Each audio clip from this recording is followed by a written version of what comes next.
Thank you very much, the Commander-in-Chief and President of the Official Opposition. We will now take questions from members of the media.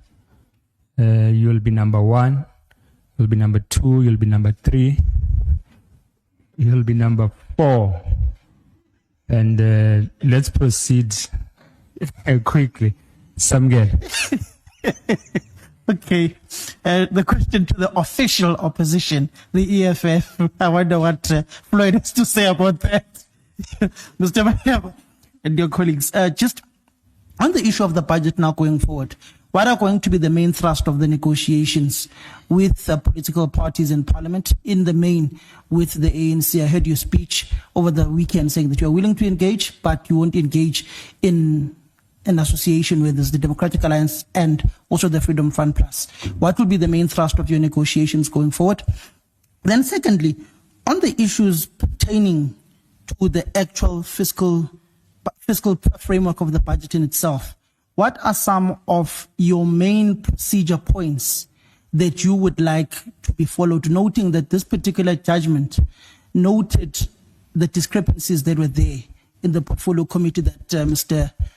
Asnawo was part of? What are some of those points that Parliament must seek to address that will not bring the country back to a phase where the entire parliamentary proceedings or committee proceedings are then taken to court once again? Then lastly, on the issues pertaining to the so-called Black Caucus within Parliament, where does this particular judgment now put the EFF's relationship with some of the parties like the NCC that were nowhere to be found during the voting of this fiscal framework in Parliament? Would you still be engaging some of these parties, or are you inadvertently saying you are now pulling away from this particular caucus, standing alone, and having a supply and demand to both those in government and those within the opposition? Thank you. Thank you very much. Number 2. Good morning, Alpha Ramushwana here from Eyewitness News. I mean, I'm partially covered, so I'm going to cover a lot of those questions.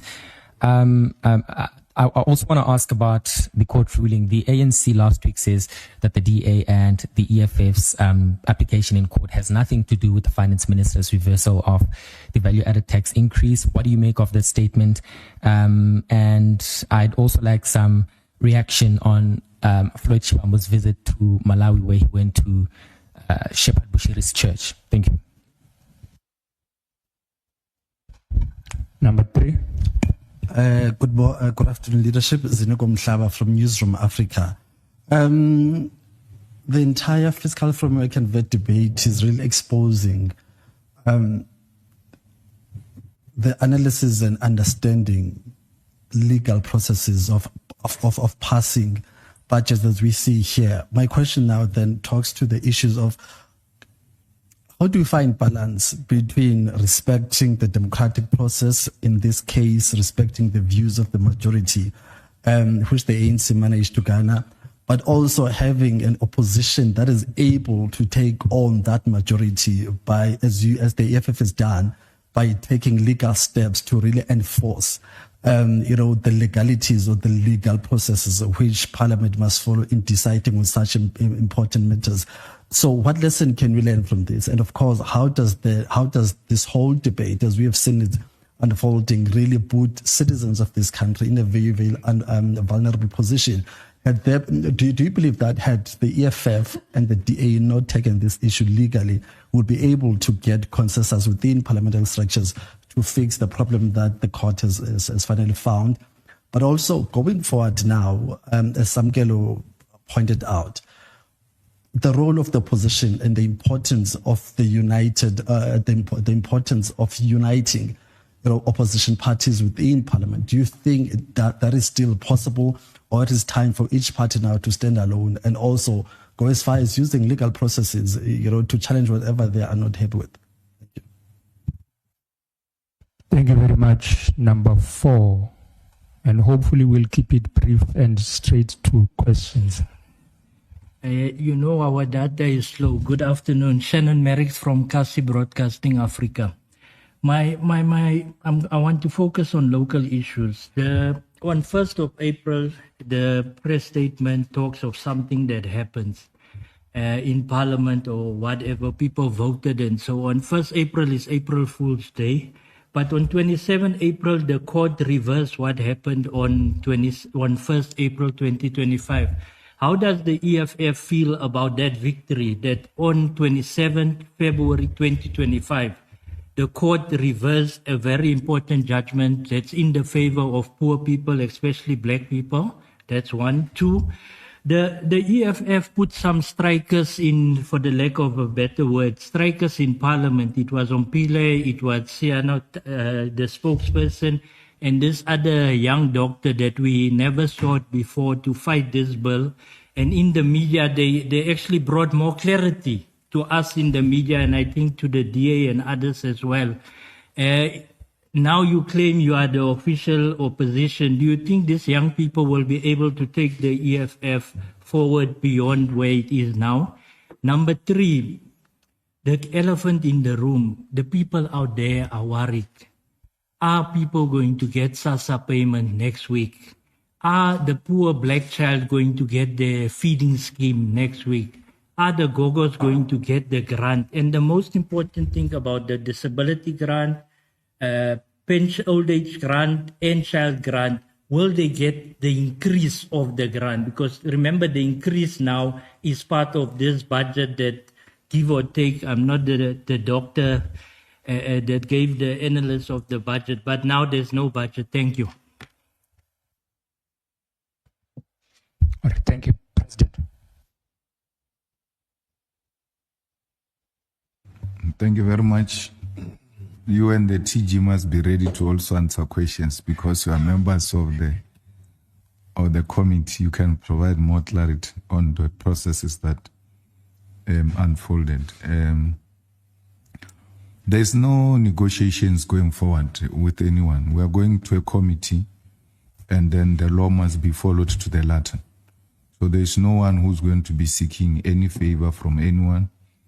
We outlined what we want in the budget, and we've even put that down, sent to the ANC, sent to the minister, and we've even published those things that we are talking about. So you will know that once we agree on such things, ANC, if it wants to win us over, it has to reach out and agree on some of those issues. I mean, issues like the increase of corporate tax, the apartheid tax, and those underutilized land tax, and so many. So these are not necessarily about everything else, except that this is where we can generate revenue. Instead of going to target the poor, let's go to the people who matter the most, who make money, and collect more taxes from them. And it has, the parliament process is such that this matter he must prepare a new budget and then go to the finance committee, and then there must be public consultations, I think for 30 days, and then come back to through the committee to come and present the budget. So in all of those days, there will not be budget, which means in the absence of the newly adopted budget, you use the previous budget. So that's where we find ourselves. The Progressive Caucus is there. I mean, even when we went to, what do you call it, to vote for budget, we had a meeting of the Progressive Caucus. We took a position with the NCC. The NCC was there. You saw that meeting we had with ANC by the toilet there in Parliament. There is a picture they were standing next to the toilet. The ANC was asking us to abstain so that they can get the numbers, because they were not sure about the numbers. They were asking us to abstain. And they went to do that to NCC. They said they must abstain. So the NCC, having known that they participated in the Progressive Caucus and the position was taken there, they were not prepared to abstain being physically there. So they pretended like they are going outside for something and then they disappeared, which is a very unacceptable practices. I mean, we must not relate as if what is on the street. You can just, mislead people and disappear. But the people of South Africa will judge them for who they are. The ANC said the court papers have nothing to do with tax. The court spoke to tax. So the ANC is exposed. And I don't understand why would Mbalula say the ANC has always opposed VAT and the media doesn't take him head on that. Who presented the VAT? Because the VAT didn't present itself there in Parliament. It was the ANC finance minister who presented the VAT and the budget. And then the ANC, after securing that narrow victory, they celebrated. They were singing. And then they were joined by that prisoner, the ex-convict. He was singing the loudest from the front there, like a child excited. So when you come and say you didn't support VAT, and VAT gets adopted, and then you dance, you ululate, you celebrate, and the people of South Africa still trust such people as leaders of society. People who lie openly in public, lie, that we never supported. There's nothing wrong with a principle that said, well, we thought this was going to be the most effective way to collect more taxes, but after many persuasions, the ANC withdraws its proposal. Because we went to have a meeting with the ANC. They were telling us that we must support 0.5%. We refused. We said we're not going to support any VAT increase, and then we're not going to participate in anything that has got to do with the DA and the Freedom Front Plus. So it's a lie. It's a complete lie. I don't think the question about people attending churches and all of that, it's really our concern, because you're going to ask us in future, you saw so and so attending a club or shebeen or something. We have nothing to do with such things. People do what they want to do, and they don't belong to our organization, so we have nothing to do with that. Majority versus the court decision. You can't use the majority to pass irrational decisions. So every decision in South Africa, even if it's taken by the majority, it has to pass a rational test. That's why we took that decision of the majority to the court. The courts are there because the Constitution of the Republic of South Africa is the final decision. It's not politicians who take final decision. Politicians can debate, take a decision and all of that. But if it doesn't meet the constitutional requirements, the courts are going to come in. Because we don't have parliamentary supremacy in South Africa. We've got a constitutional supremacy. And therefore that the majority have taken a decision, no one else must come in. You are reducing our constitution to parliamentary supremacy. So that issue gets clarified by that the whatever majority you can have, it must meet the rational test. I mean, it's not for the first time. I mean, the majority approved Nkandla, and we took it to court. And the court said, yeah, no, this is wrong. Reverse the whole thing. So the arrogance of the ANC, and sometimes I don't think it's an arrogance of the ANC. I think sometimes it's the illiteracy of the leadership of the ANC when it comes to parliament matters. Because remember, these people used to have majority. Now, they no longer have majority. Now they get exposed. Because in the past, when you debate, they say, no, let's vote. Let's vote. So they can no longer do that. Now they have to make serious, well-informed inputs. And those inputs have to meet the rational test. And that's where they get exposed. They are going to be exposed for a very long time. You can trust us with that. We don't have any agreements with any party. We are an independent organization. We contested elections in our own right, and we got elected in our own right. So even when we are in a progressive caucus, well, it doesn't take away the independence of the EFF. The same way didn't take away the independence of the NCC. It came to a meeting, it agreed, and it eventually used its own independence to determine where they finally stand on this matter. So we were under no illusion of being in some form of agreement with any political party. We contested elections on our own, and we got 91%. They just forgot to put one on the other side. Because only a 91% party can do what we're doing. I mean, this is the work that gets to be done by people with the serious numbers and all of that. But sometimes quantity does not translate to quality, because we've got people there who are saying they are official opposition with numbers, but in terms of substance, they are extremely, extremely challenging. I mean, I saw them saying they're going to pass a motion of no confidence in Parliament on the Minister of Finance. I mean, what is that? What procedure is that one now? Because ministers are appointed by the president. They are not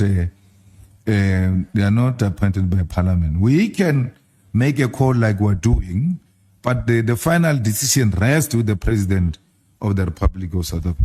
Those are the types of stupid things we're not going to agree to.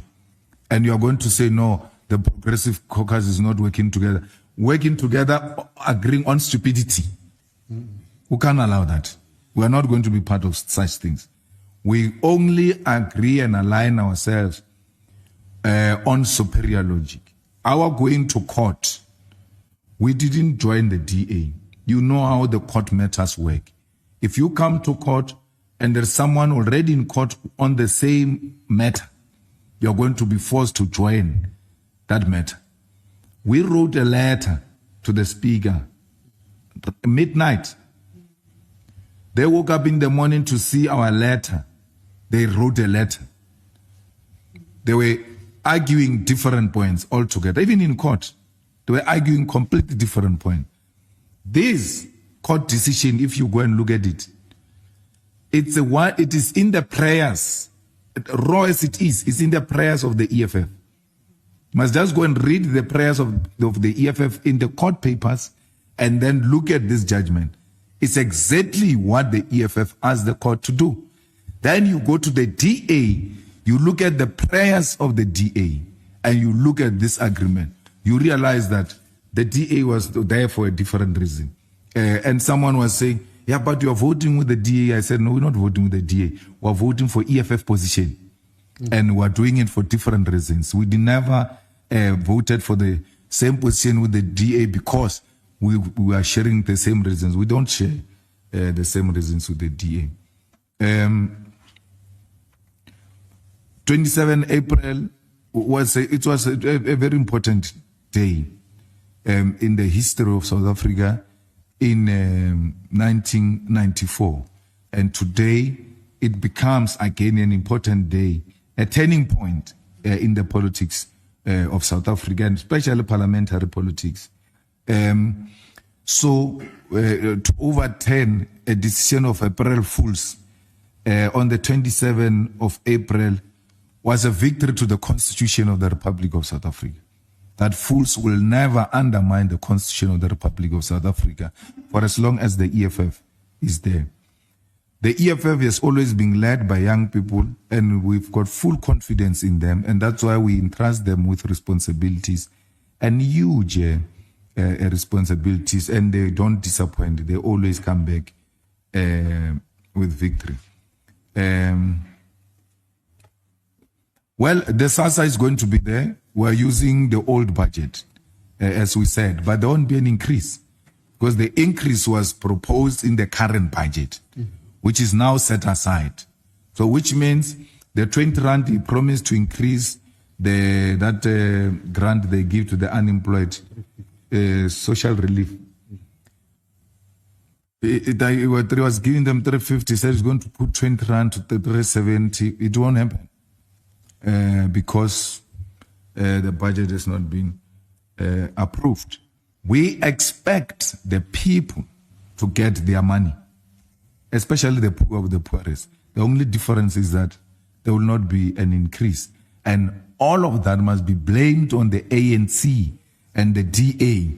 The GNU has completely failed the people of South Africa, and the sooner we realize that, the better. We must be ashamed that we have a country without a budget. Everybody must be ashamed that there is no budget in South Africa today as we speak. And what is worse is that those people are going to pay the cost of what could have been avoided had they listened to the superior logic. The TG, when she closed her debate, she told them, we'll meet in court. And they thought we were playing. I don't know why these guys are not replaying that thing there in the EFF social media where she tells them, we'll meet in court.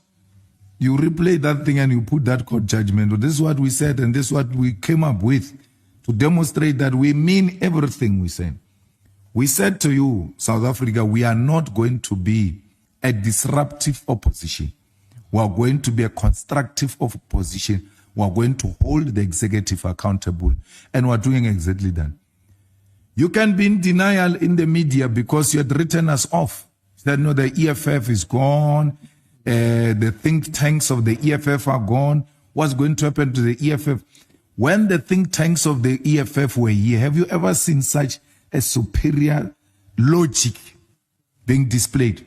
Okay, because they are tanks, why are they not tankering where they are? Eh? What? Because they were superior, they were what? Thinking tanks. Let them go and think tank there, where they are. Where they are, there is nothing. A meeting, a finance committee meeting can sit for 7 hours without those people saying anything. Nothing. So we have demonstrated to you physically that they did not make the EFF. They didn't make the EFF. So we have indicated the thinking tanks are now showing on the other side that they have never been thinking tanks. No, there were wheelbarrows that got pushed around by us. Thanks.